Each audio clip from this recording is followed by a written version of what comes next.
come in there, the people that make it, or the people that drink it, or the people that are enthused about it, but the new people. I met a couple of people there who I overheard talking, and they don't make mead themselves. They're not part of any forums. They don't belong to any, clubs or anything like that. But they were just there to come to the mead mixer to see if the two of them, could find one mead that they both liked.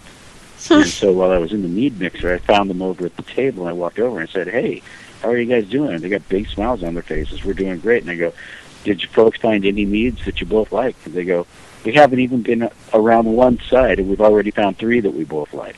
Oh, great. Nice. Oh, great. Right. Exactly. And so to me, that speaks volumes. These are 2 people that, couldn't agree on one mead, and all of a sudden, in less than an hour, in less than one side of a four-walled room, they found 3 that they like together. So that should speak out to the universal appeal of mead. Wine lovers will like it. Beer drinkers will like it.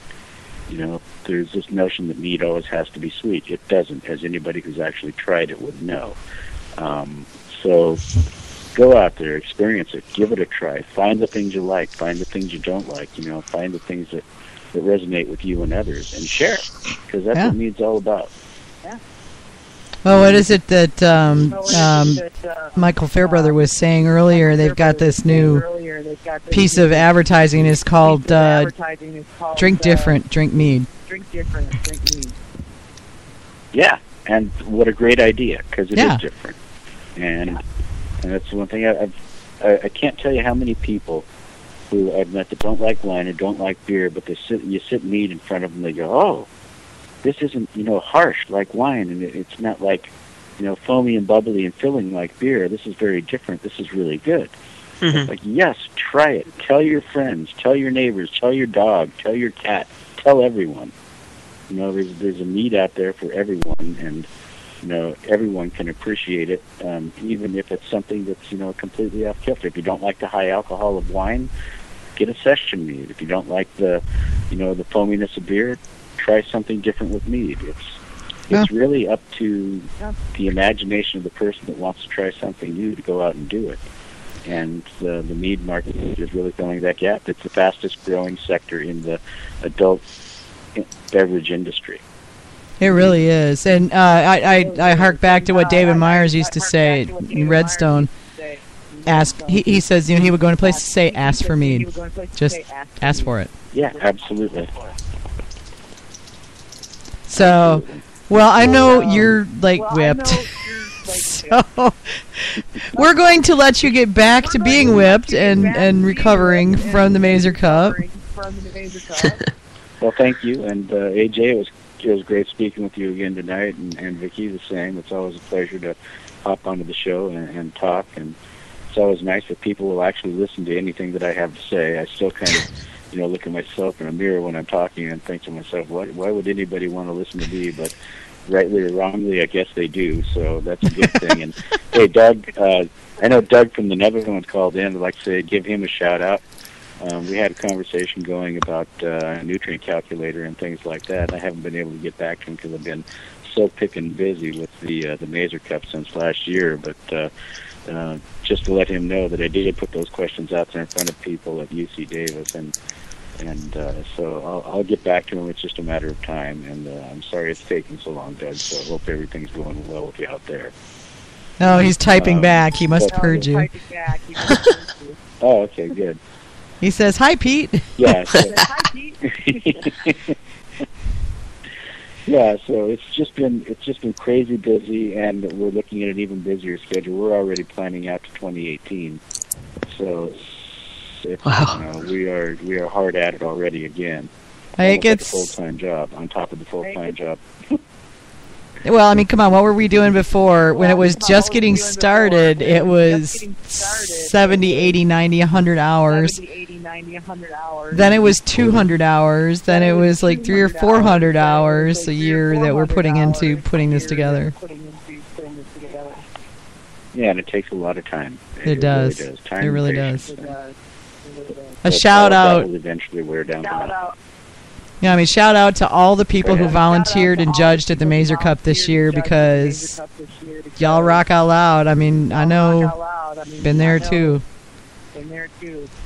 Yeah, and that's one of the things that I'd really like to acknowledge is, you know, the competition is only good as the volunteers and the people that are actually doing, you know, the picking up the bottles and the clearing of tables and bringing the meat out to the table, the judges, you know, the stewards and the pouring staff and everybody else there. I mean, what a great collection of people who are willing to take their time off to come out and volunteer to work their asses into the ground for a bottle of meat. And I just want to say that I can't thank them enough for making our competition so successful, because without them we wouldn't have a competition.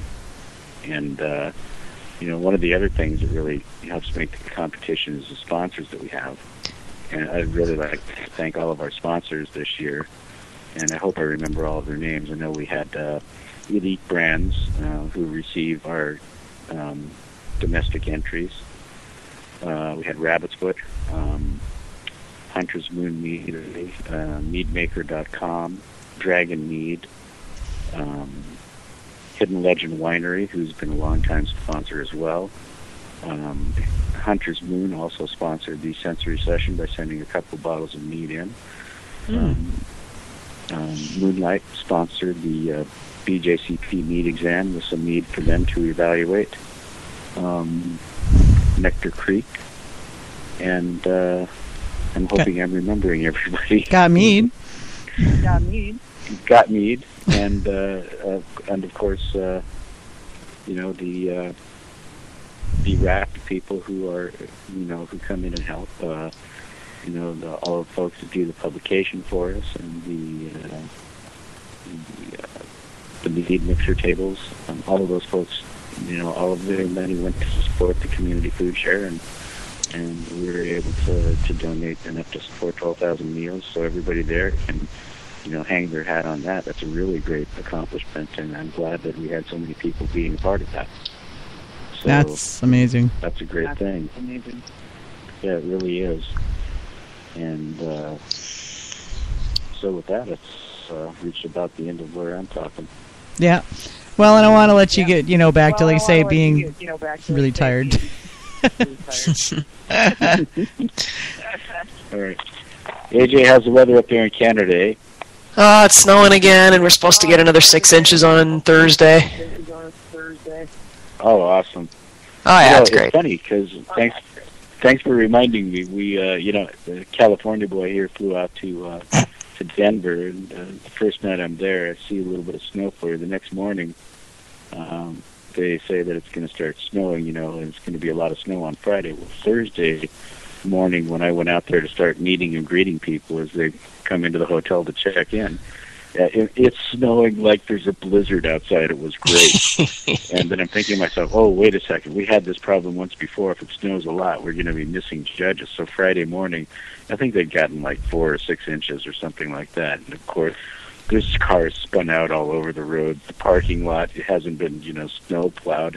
And I'm going like, yeah, this is going to be a problem. Sure enough, we had a number of people that were, you know, like took 3 times as long to get to the hotel as it would have normally without the snow. So it's a mixed blessing, but that Friday morning when we were judging commercials, the first round that I'm judging, I'm sitting at a table, and my seat is facing the window, and the window is open, and I just see the snow falling and settling onto the bushes and the plants around and just making everything white outside. It was the most wonderful kind of view that you could have when you're judging mead, and cool. You know, we all just sat there and thoroughly enjoyed it. Yeah, I saw y'all posting pictures of the whiteout, and I was so jealous. It was fun. It looked like it was. Well, look, dude, you know you're going to be back again. I'm not going to let you think that you won't be, but go get some rest, and good job. Alrighty. You know, great event. Everything sounds like it went fabulously. Yeah, we had a great time, and thanks so much for having us on. Really thank you so much for having taken some time out of your recovery to talk to us. Thank you. And I will hang up now and say hello to all those people out there that love mead, and I wish you all the best. And keep making mead if you're a home mead maker, and keep trying new things if you're not. I'll talk to you all soon. Sounds good, Pete. Thanks, hon. Bye, Pete. Thanks, hon. Good night. Night. Okay. Yay, the echo is gone. I don't know what's going on with his mic, but there's something there. I don't know. I'll talk to him privately and see if maybe he's having trouble with his headset or something. Yeah, I was getting really good. I was having to remember my old radio days when you always had that 2-second delay and you had to be able to talk over that to do your DJing. Because they did it on purpose then, so you could hear what you sounded like, and you just had to get used to it. And at first, you talk like a drunk person, until you get the hang of it. But I just kind of tuned it out. But yeah, so guys out there, if you're thinking about, if you ever even considered the possibility of putting your media into a competition, you should. And it doesn't have to be the Mazer Cup. Do it at local comp. Do it at regional comp. Do it at the Mazer Cup and Meet for Your Die. Do it at at the local pagan gathering is where mine got entered. Yeah. I didn't even know I was entering, and I Yeah. got some really good feedback from it, even from non-professional judges. Yeah, take it to an SCA event, to the Domers Cup. I mean, there are so many places where you can get good honest feedback. Yeah, nonpartisan feedback, where it's not your friends going, dude, this stuff is so good, when it's not, Or not that it isn't, or that maybe that they just don't necessarily know. Or they might not know, yeah. Yeah. But let's face it, your friends are going to say nice things. And if you honestly want to know what's working and what isn't, take it to a competition. Because that's the best way to find out. I mean, mine, oh my God, my first meet got dinged in every possible way, but I got some amazing feedback. And yeah, it kind of hurt to have them say, yeah, dude, no, this is so not ready to drink yet. But at the same time, they were like, but if you do this and this and this, and give it some more aging, and give it 10 years. Yeah, it was actually 3 years is what it ended up being. And it was Nectar of the Gods. At that point, I had like one bottle of it left. I'm like, fuck. Yeah. So right. I actually found the recipe the other day. I'm like, I'm going to try that again and see if with fermentation management, if I can actually make it taste good. I don't know. We'll find out. But it's but it was the feedback I got was invaluable, and honestly, the feedback I got from that was probably what ultimately ended up launching Got Mead. Wow. Okay, that's cool. Yeah, it's because suddenly I realized that I wasn't alone.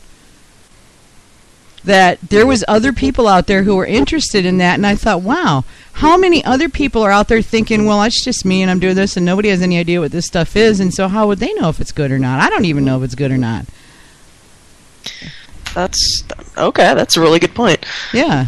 And, it's less of that now. Our world is a bigger world mead-wise. It's there's a lot more of us than there was 25 years ago, but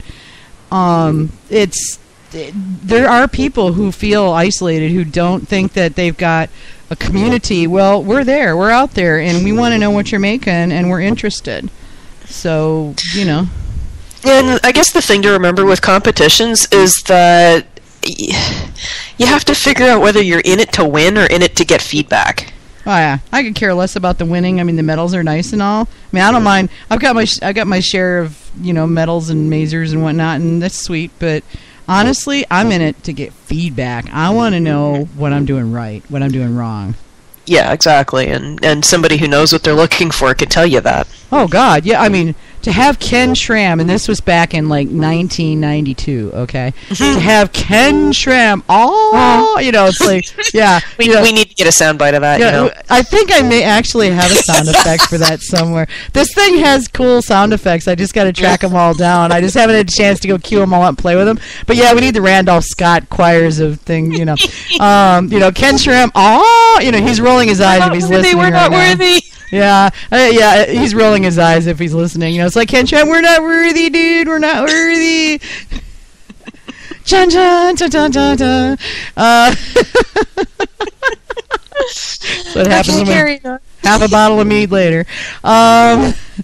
Okay, so guys, that is we've got a few shout outs here at the end. Upcoming events, the next good size competition happening, and people out there, if you've got a local competition that you'd like us to announce, all you got to do is send it to gotmedelive@gotmedelive.com. We will be happy to announce your event. Give us the name of the event, the date of the event, and if you've got a website, the website of the event, so that we can let people know you're out there. The next one I know of, off the top of my head, is Mead Free or Die. This is the event put on by